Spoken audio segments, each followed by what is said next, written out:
আসসালামু আলাইকুম। আমি চৌচল্লিশতম জেলা আসলাম, দিনাজপুর। এটা হলাম আপনার রামসাগর দিঘি। আচ্ছা, আপনি রামসাগর দিঘির ব্যাপারে কিছু জানেন? এটা রাজা রামনাথ থাকতে তখনকার এটা বানা হয়েছিল। রাজা রামনাথ যখন খুবই পানির অভাব ছিল, সেখানে পানির জন্য এটা খোঁড়া হয়েছিল। অনেক কিছু জানে, তাইলে বাচ্চা বলেন শুনি এখন। সেই সময় এটা তখন রাজার পুত্র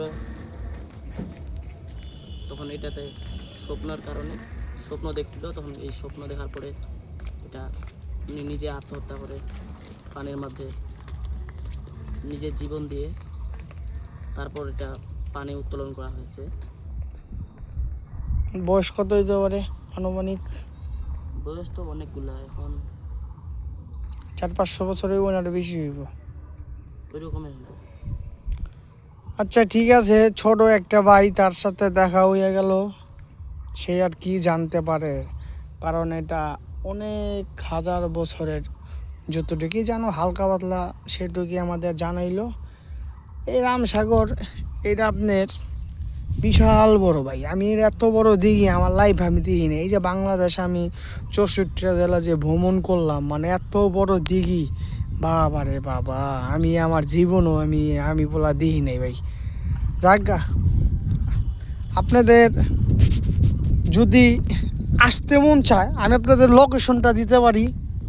লোকেশনটা হলো আপনার প্রথম আসতে হবে দিনাজপুর।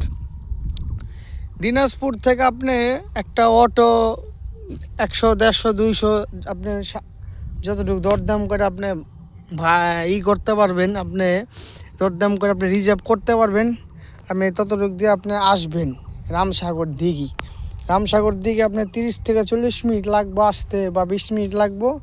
আপনি রামসাগর দিঘি আপনি মনে করেন আসবেন। বিশাল বড়, শুনলাম সাপ টাপ, ব্যাং ট্যাং, হরিং টরিং অনেক কিছুই আছে। আর এখন দিনের বাজে আপনি 10:30, 11টার মতন লেগে তো লাগে, মানে আপনি কালা কালা লাগে। বিকালে আসলে আরও সুন্দর হইতো। আর দিনাজপুর দেখার মতন অনেক কিছু আছে, যেরকম মনে করেন স্বপ্নপুরী আছে, নয়েরবাদ মসজিদ আছে, তারপরে সুরা মসজিদ আছে, মানে গাইবি মসজিদ। এরপর আছে রামসাগর দিঘি। মানে 4টা জায়গা আমার খুব ভালো লাগছে, আমি 4টা জায়গায় ঘুরছি। আপনারা যদি কেউ মন চায় আসতে পারেন। আর সবাইকে ধন্যবাদ, সবাই ভালো থাকবেন, আল্লাহ হাফেজ। এটা ঈদের উপলক্ষে আমি ভিডিওটা করলাম। ধন্যবাদ, আল্লাহ হাফেজ।